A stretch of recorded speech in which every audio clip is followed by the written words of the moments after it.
So my name is Brittany, and I met Joyce when I was pretty darn young. She came and spoke at my high school, and since then, religiously, she's been, or Water is Life has been like the organization every year that I typically donate to. The reason being, I feel like it's an organization that I know it goes straight to the people who need it, and you don't find that very often with organizations. So recently I went to Kenya, and while I was there I did visit Joyce, and I had the opportunity to see the area in which she lives and to meet the people with whom she lives.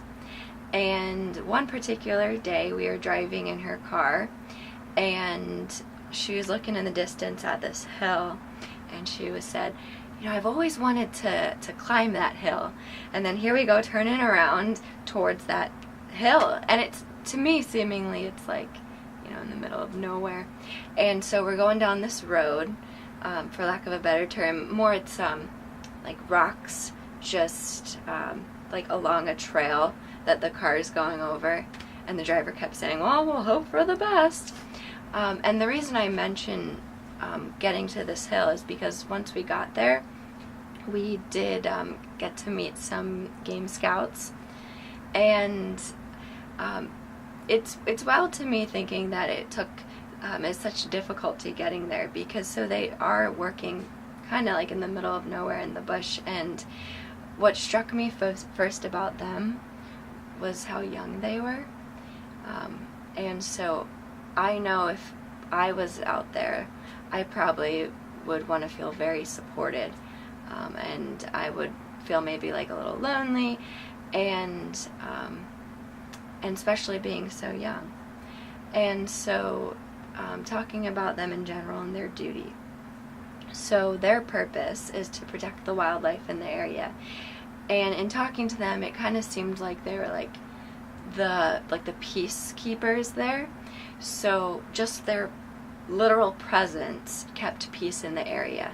And so poachers, people who might kill the elephants or other animals, just knowing that they're there and keeping an eye out for the animals in the area prevented the poachers from coming, and therefore conflict. And unfortunately, we learned during this trip that they were running very low on supplies. So their supplier for water and for food had pulled out. And so while we were there, we actually, in the car, we had some bananas and some bottles of water, and we gave it to these boys. And I had the feeling that that was probably all they were going to have that day, which made me feel terrible, because once again, they're kind of in the middle of nowhere. And so to have this really important job in the area and do it just because good of your heart, because that's their value set. They love the animals, they respect the animals, they want to keep the animals sacred, so it's their duty. And I got the feeling that even without supplies, they try their best to stay there. But when you don't have supplies, so when you don't have enough to eat and you don't have enough to drink, then how can you protect others or other animals? And so therefore, when I was leaving, I decided to make a donation to these scouts, and they said to me that they only had 3 or 4 days left of food and supplies, and I'm really hoping that other people might be able to as well.